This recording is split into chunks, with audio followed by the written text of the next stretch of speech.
Bien-aimé dans le Seigneur, je te salue dans le précieux nom de Jésus. Voici notre podcast de ce soir.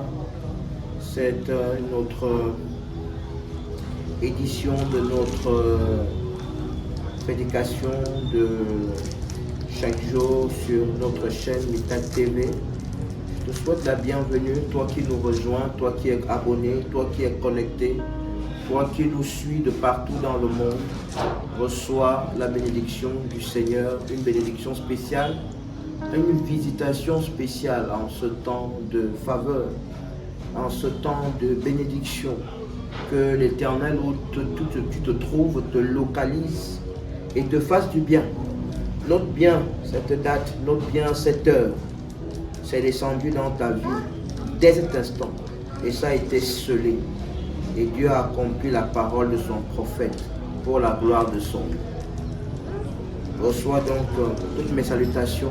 Ce soir, nous allons parler de comment reconnaître le faux du vrai serviteur de Dieu. Comment reconnaître le faux du vrai serviteur de Dieu. C'est un thème qui plaît beaucoup à une certaine genre de personnes.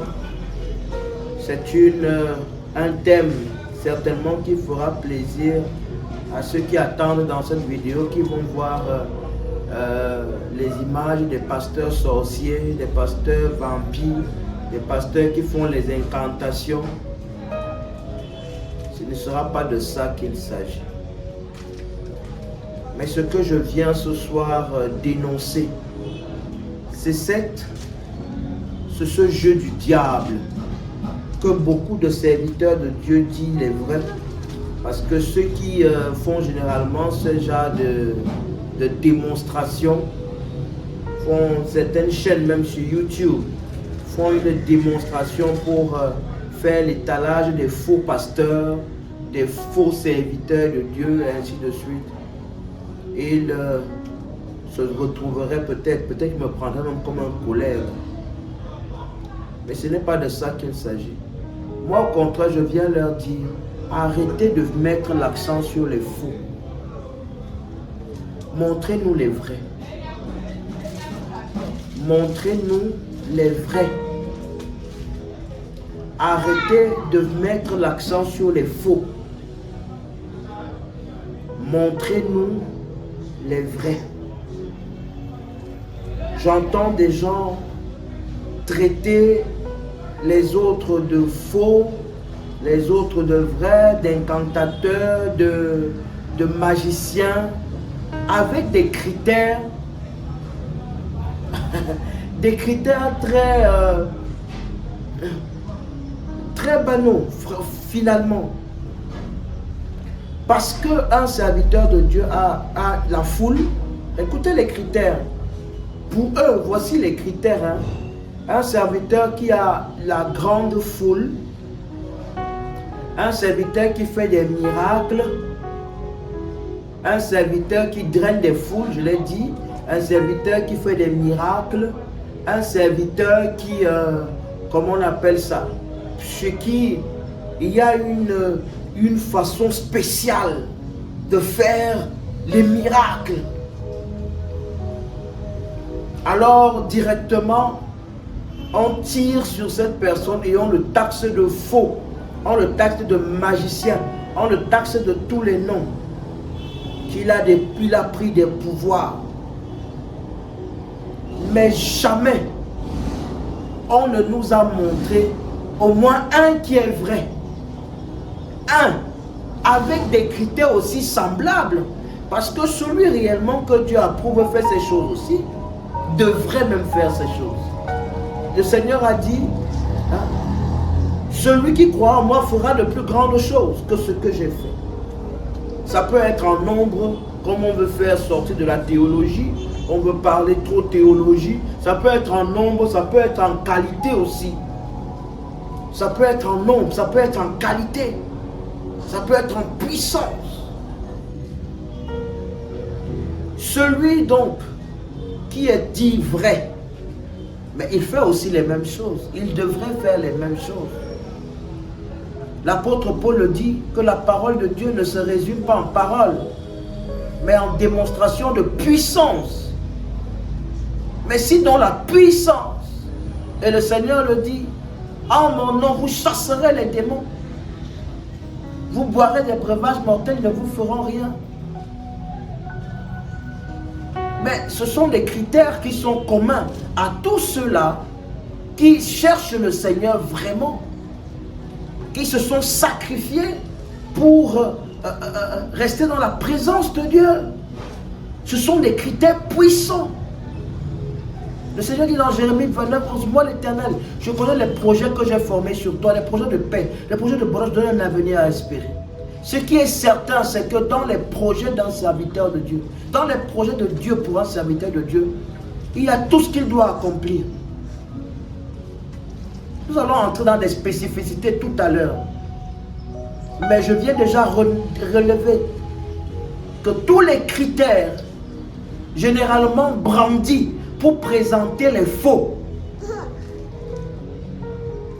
ne sont pas les critères les plus déterminants. Ne sont pas les critères les plus déterminants, les plus patents. Parce que celui que Dieu approuve fait les mêmes choses. Celui que Dieu approuverait devrait faire les mêmes choses. Et voire même de plus grandes. Aujourd'hui, donc, on ne sait plus réellement, la jeune génération ne sait plus généralement, normalement, à qui croire vraiment. On ne sait plus. On ne sait plus. Parce qu'on a brandi tout ce qui était comme des pionniers. On les a brandis comme étant des magiciens.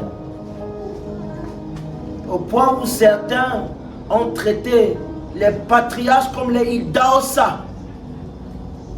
Les Idaosa. Les Tibi Joshua. Comme étant des sorciers. Je répète et je redis. Tibi Joshua est un vrai serviteur de Dieu. Et pour avoir un Tibi Joshua, vous attendrez encore peut-être 50 ans. 50 ans. Beaucoup passent leur temps. J'ai assisté à des séminaires et immédiatement, le séminaire était magnifique. Ils ont parlé de la parole étant la clé de tout, oui. Mais lorsqu'ils veulent démontrer maintenant que voilà, il existe des faux, ils vont prendre le petit Tibi Joshua. Je leur ai dit en pleine salle. Alors déjà, je me suis levé, je suis sorti. Je me suis levé, je suis sorti. Parce que si vraiment vous avez le Saint-Esprit, vous avez la capacité de connaître qui est qui. Qui vous a dit que si je veux connaître un serviteur de Dieu, j'ai besoin de voir ce qu'il fait? Je n'ai pas besoin de voir ce qu'il fait. Je le retrouve dans la dimension qui nous est commune. C'est-à-dire la dimension spirituelle. Je demande au Saint-Esprit. Généralement, ceux qui font l'apanage des vrais et des faux serviteurs, cette jonglerie-là, montrer que tel serviteur est faux, tel serviteur est faux, ils n'ont pas le Saint-Esprit. La grande majorité n'ont pas le Saint-Esprit, ils ont la lettre. Ils ont la lettre. Et ce sont de gros bavards. De gros bavards. La parole de Dieu en elle-même attire déjà la foule. Donc, vous pouvez être un bon prêcheur et vous attirer la foule. Les gens aiment. Il y a des gens, un auditoire qui aime aussi la parole. Mais n'allez pas forcément déduire et conclure que celui qui a une foule, celui que les gens suivent en grand nombre, est un faux. N'allez pas déduire que celui qui fait le miracle, celui qui fait des miracles qui dépassent votre entendement, est forcément un faux. Si vous n'avez pas le discernement du Saint-Esprit, parce que les critères que vous brandissez ne sont pas des critères logiques. Ce ne sont pas des critères qui visent à démontrer clairement que tel homme de Dieu ou tel serviteur est un faux serviteur. Alors, il est très intéressant. Il est très intéressant de revoir les méthodes. Et nous allons voir ces méthodes ici. Il est intéressant de revoir les méthodes. Parce que les critères ne sont pas bons. Je répète, ils disent la foule, ils disent les miracles, parfois des miracles qui dépassent leur entendement, et par ricochet, ils donnent la gloire au diable. C'est quelle manie de vouloir donner la gloire au diable, au point de croire que Dieu n'est pas capable de faire quelque chose. TB Joshua a apparu, il agitait la main comme ça, comme le prophète. On a dit qu'il était un faux.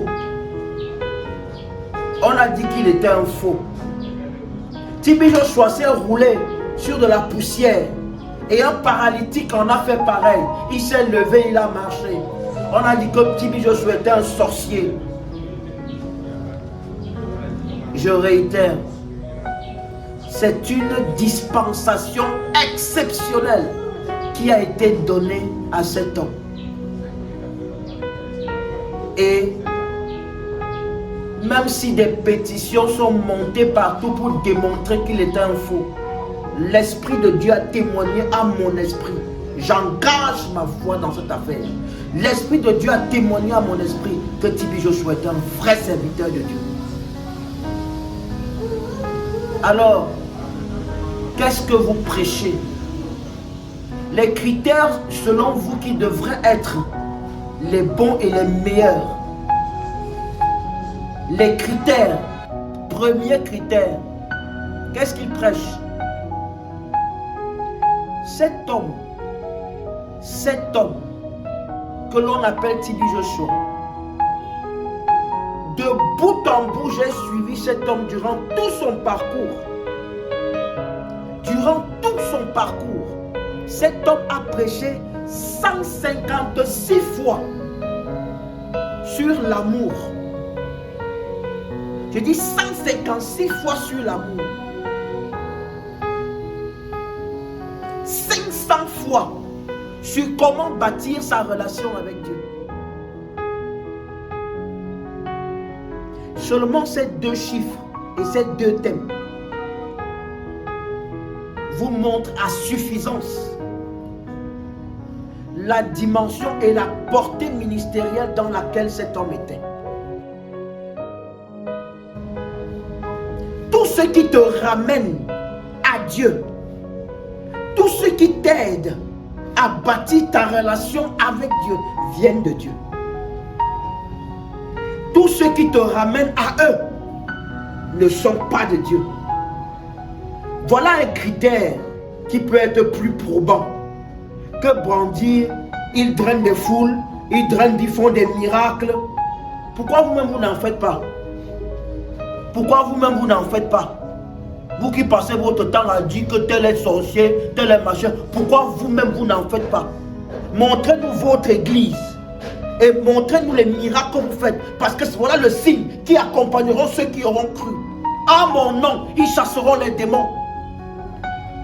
Je refuse que la gloire de mon sauveur soit donnée au diable.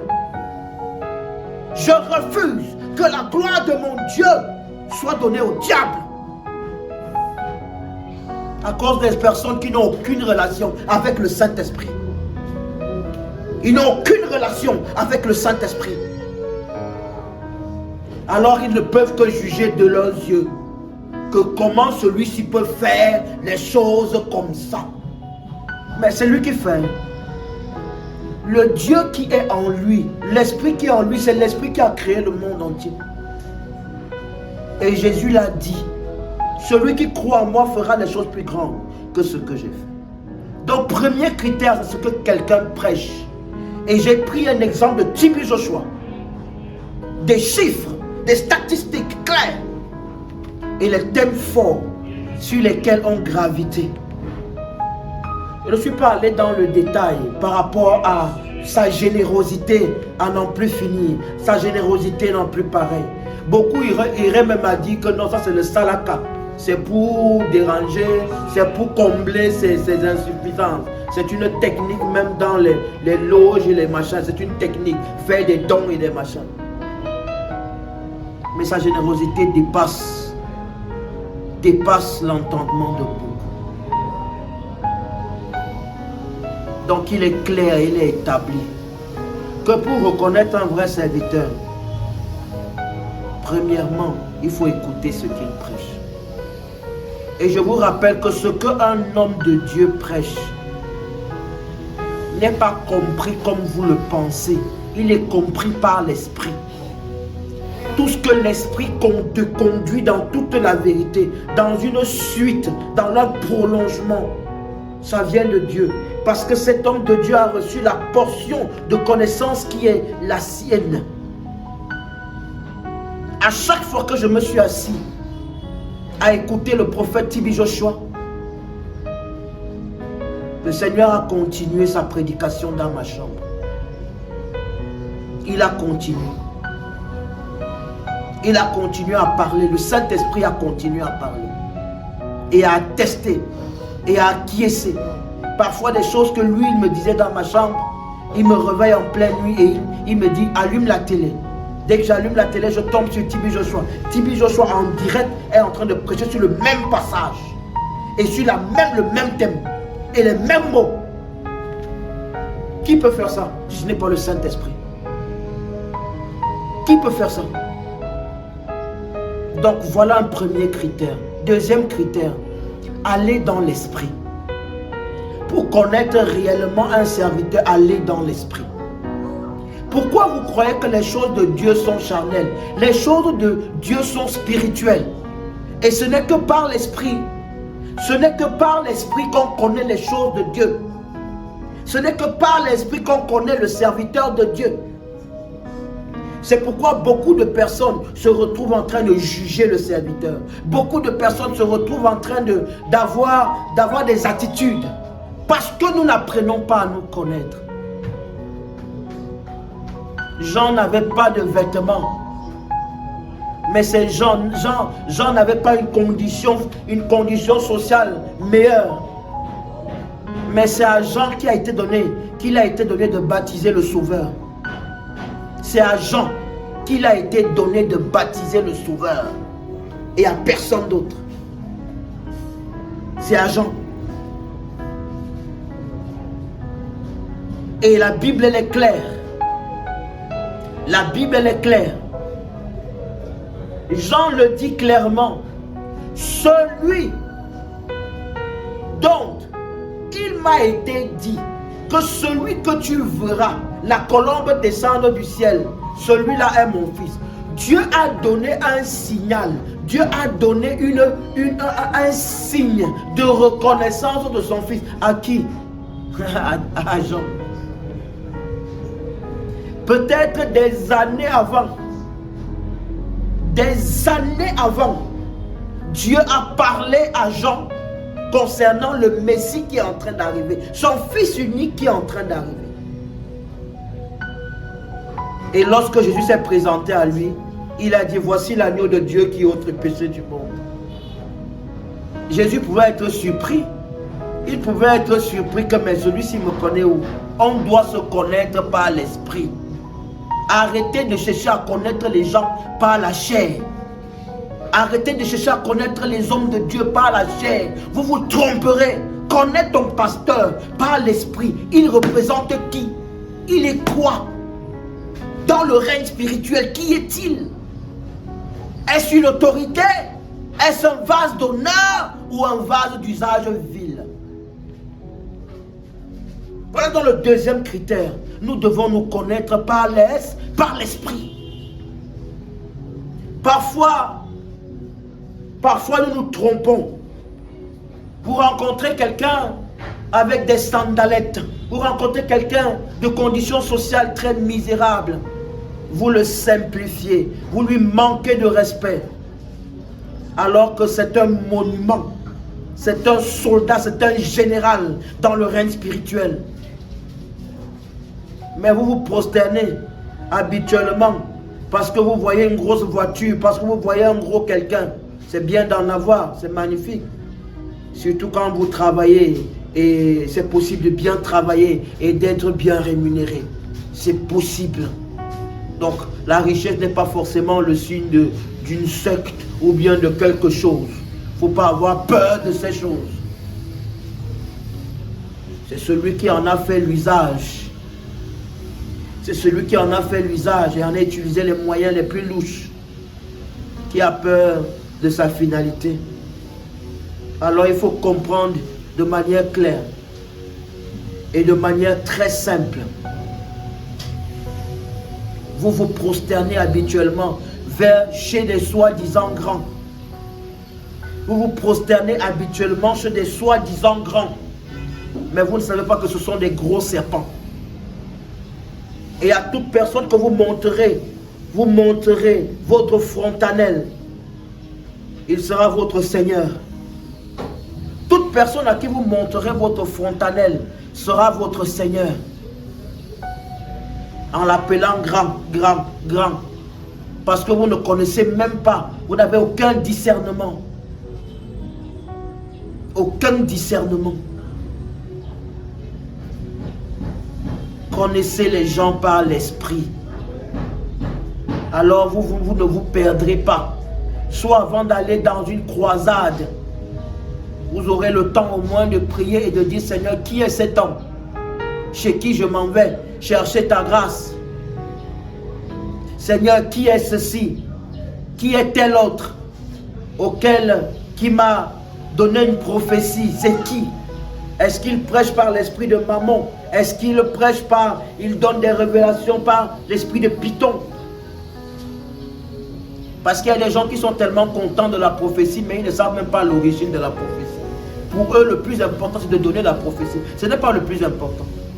Dieu n'accomplit pas la prophétie donnée par le serpent. Dieu n'accomplira jamais la prophétie donnée par le serpent. Dieu accomplit la prophétie qui est donnée par l'esprit. Parce que la Bible déclare qu'il sonde les profondeurs du trône. Il sonde les profondeurs du trône. Bien-aimé, le thème précédent, n'oublie pas. Si tu n'as pas été là, va dans les archives, va le réécouter. Questionne ta vérité. Questionne ta vérité. Dieu ne répondra jamais à une prophétie qui vient de l'esprit de serpent. Alors tu vas attendre des années et tu vas dire que le diable ne fait que... Dieu n'accomplit que la prophétie qui vient de son esprit, l'esprit de Jésus-Christ. C'est pourquoi Jésus-Christ même marche sur les traces de sa prophétie. Et il est fils de l'homme et fils de Dieu. Nous aussi, nous sommes fils de l'homme et fils de Dieu, mais en devenir, dans un processus de transformation. Troisième critère, il faut avoir l'esprit de discernement. Le discernement des esprits est un don. Beaucoup qui traitent les serviteurs de faux, serviteurs de sorciers, n'ont même pas de discernement. De discernement. J'ai entendu une fois, on a dit, un serviteur a parlé de dimension. Seulement parce qu'il a évoqué le mot dimension. On dit que, wow, oh, oh, vous entendez vous-même. Voilà, il a parlé de dimension. Quelle dimension? La dimension, c'est quoi? C'est quoi la dimension? Mais la dimension, c'est le règne spirituel. C'est le règne spirituel. Pourquoi vous avez peur des mots? Au point où quelqu'un dit dimension. Le jour de cette conférence où je suis allé, cet homme de Dieu, il a quand même prêché la parole. Donc du coup, on l'appelle homme de Dieu. Cet homme de Dieu a brandi une image. Pardonnez le son qui passe en fond. Il est de passage en tout cas. Donc, qu'est-ce qui se passe en fait? Cet homme de Dieu là, lors de la conférence, a brandi une image où Tibi Joshua était en train de prier et sa main a commencé à trembler. Sa main a commencé à trembler. Il dit: regardez, le Saint-Esprit, le Saint-Esprit, le Saint-Esprit, le Saint-Esprit. Il faut être sous le contrôle du Saint-Esprit. L'esprit du prophète est soumis au prophète. Il expliquait. Et il a pris cette image pour faire des démonstrations qui n'ont pas de sens. C'est seulement parce c'est lui qui a payé la salle. il a payé la salle. Et il a dépensé pour offrir des jus et des pains, sandwichs et machin aux gens à la fin. J'ai failli me lever.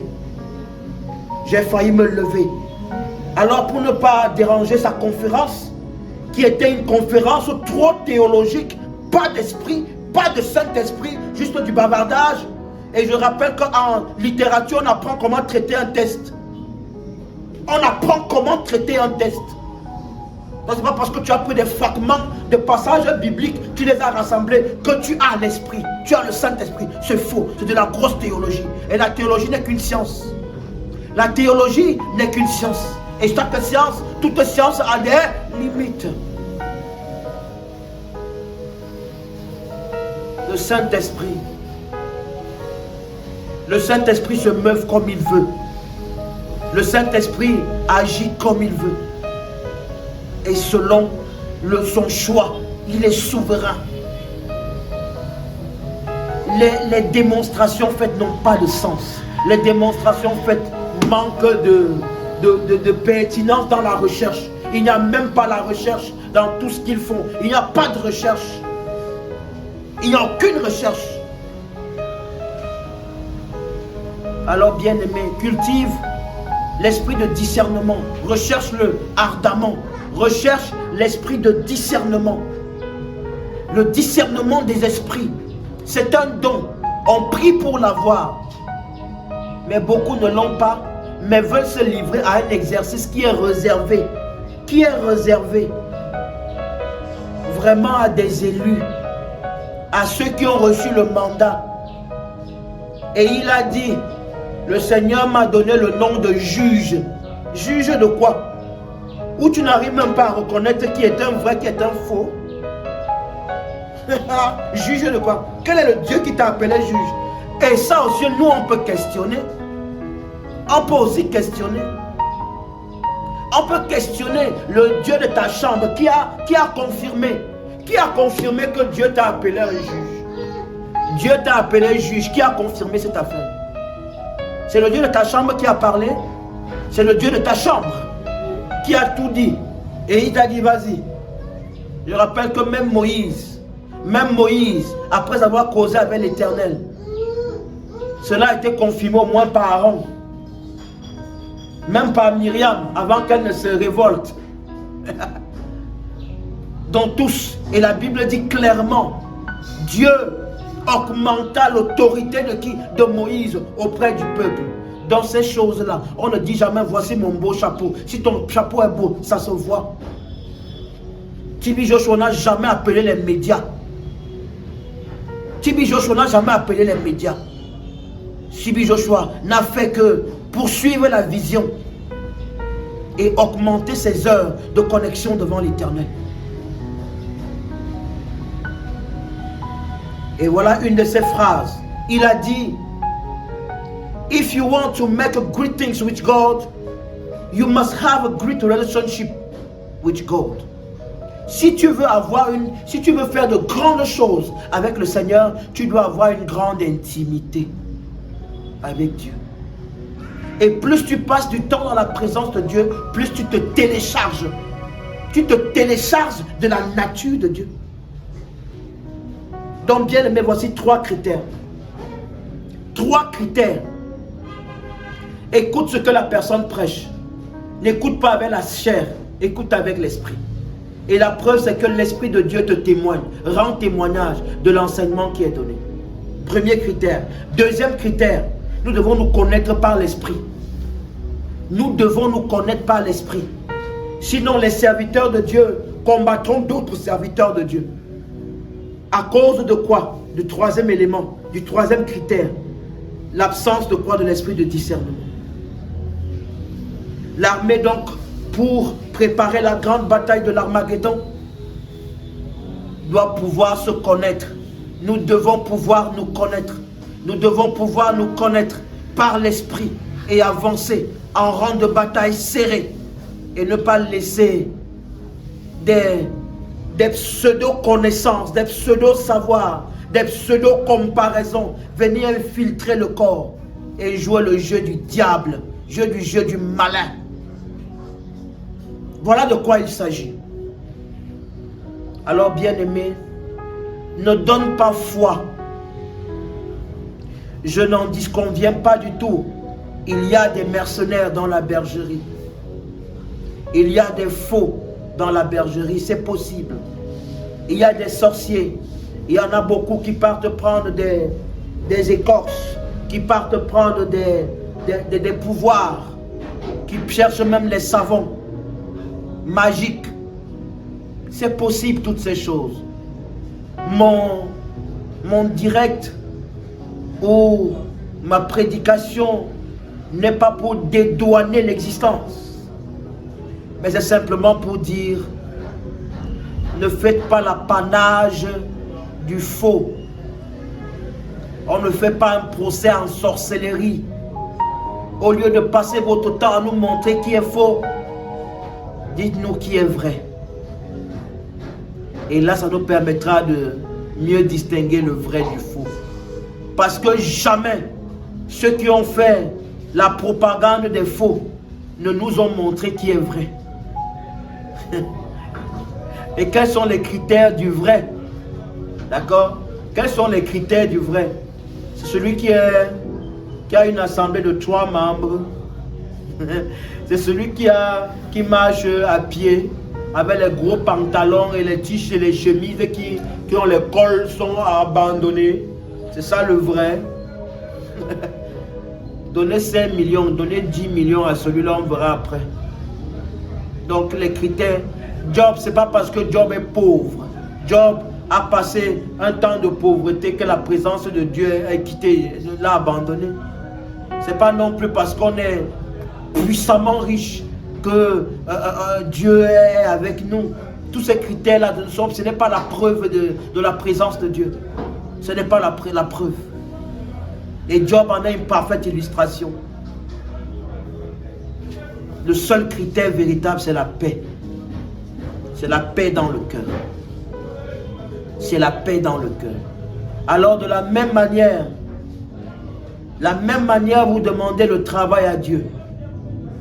De la même manière, vous demandez les visas. De la même manière, vous demandez à Dieu de vous bénir.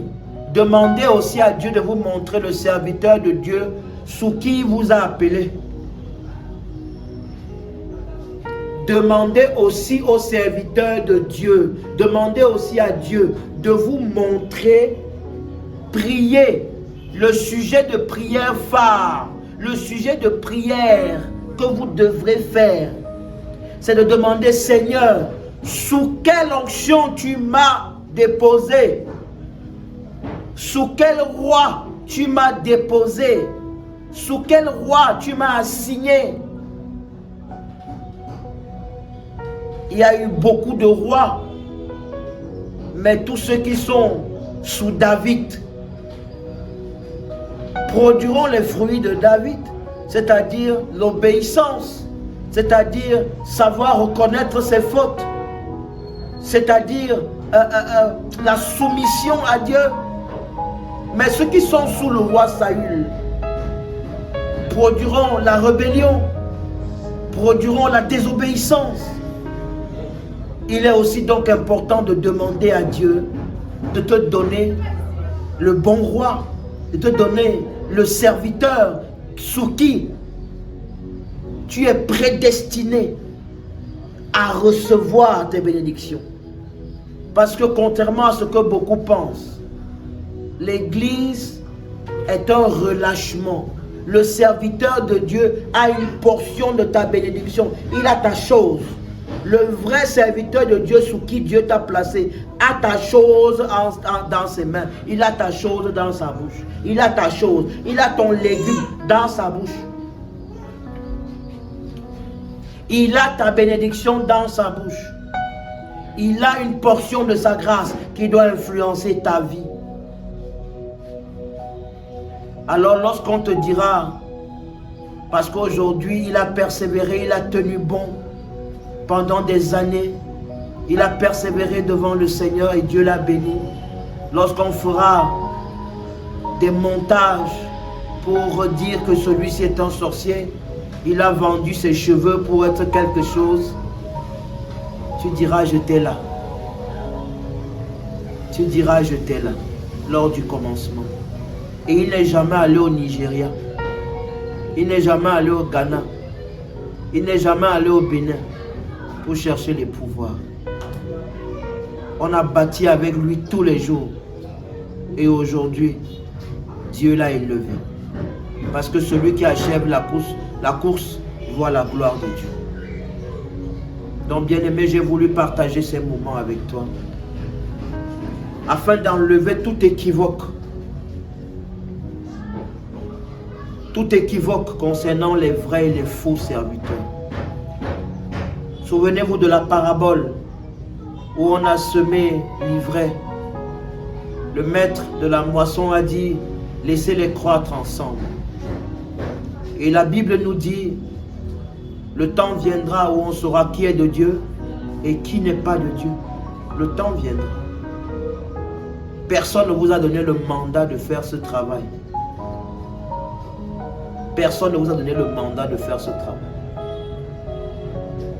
Et même si vous l'avez, faites connaître aux brebis qui sont les vrais serviteurs.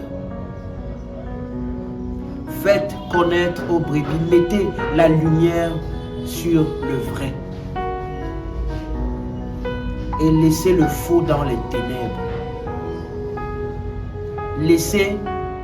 Mettez la lumière sur les vrais.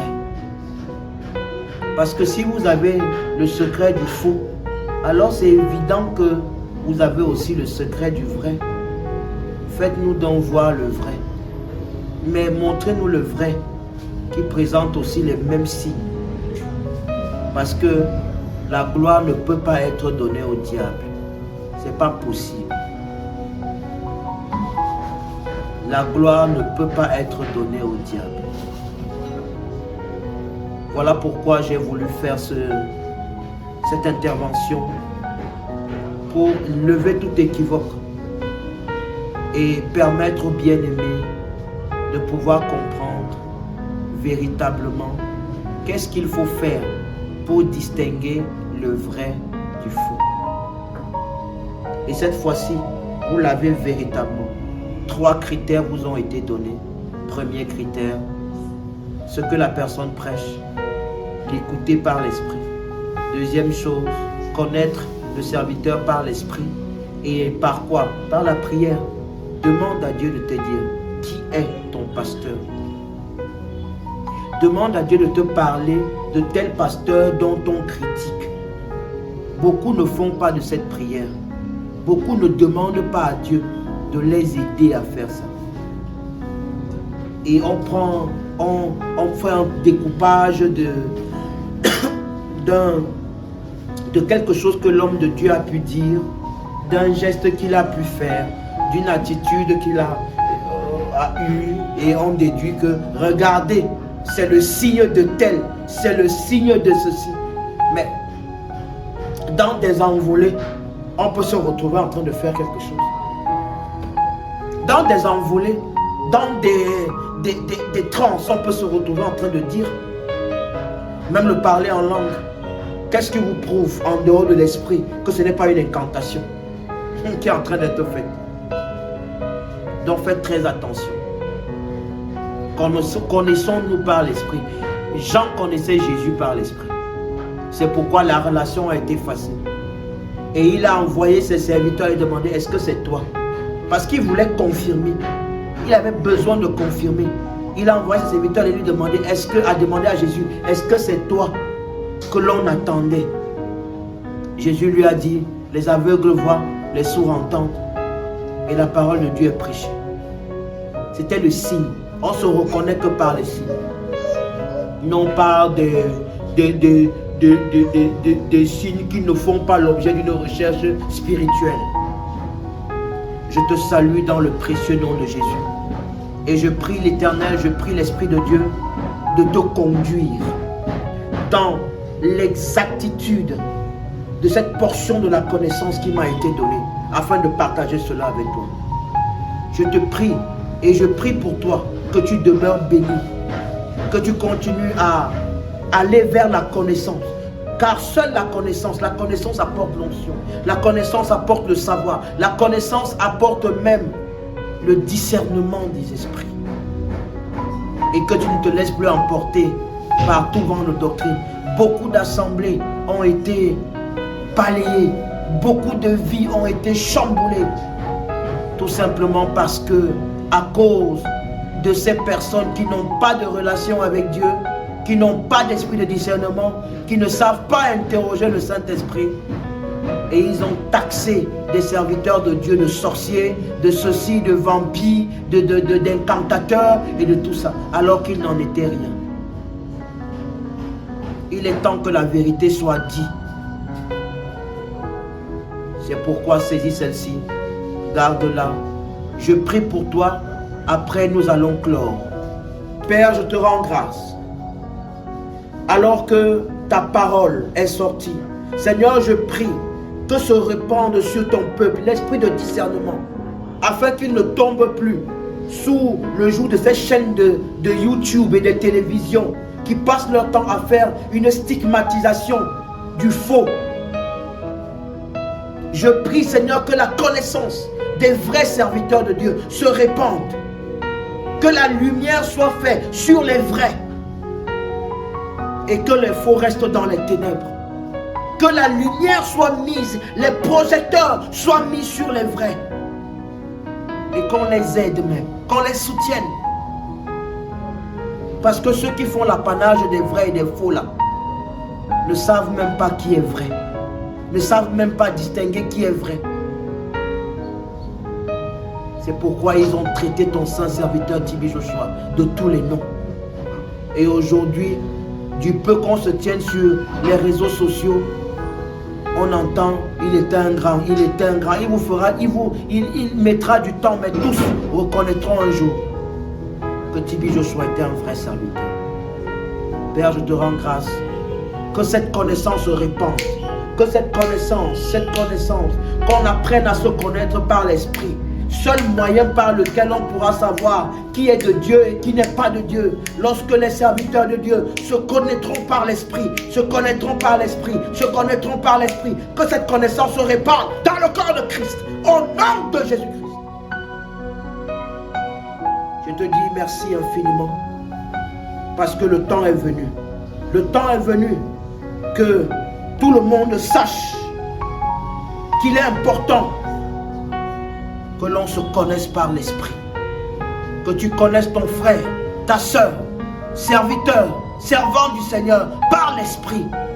Et ça t'évitera de juger l'autre que tu ne connais pas. Que le Seigneur vous bénisse abondamment. Que la connaissance se répande. Que la connaissance se répande. Et que la bénédiction jaillisse dans ta vie. Reste connecté. Je suis l'apôtre Kier Ulrich Johnson du ministère international pour la transformation des âmes pour Christ.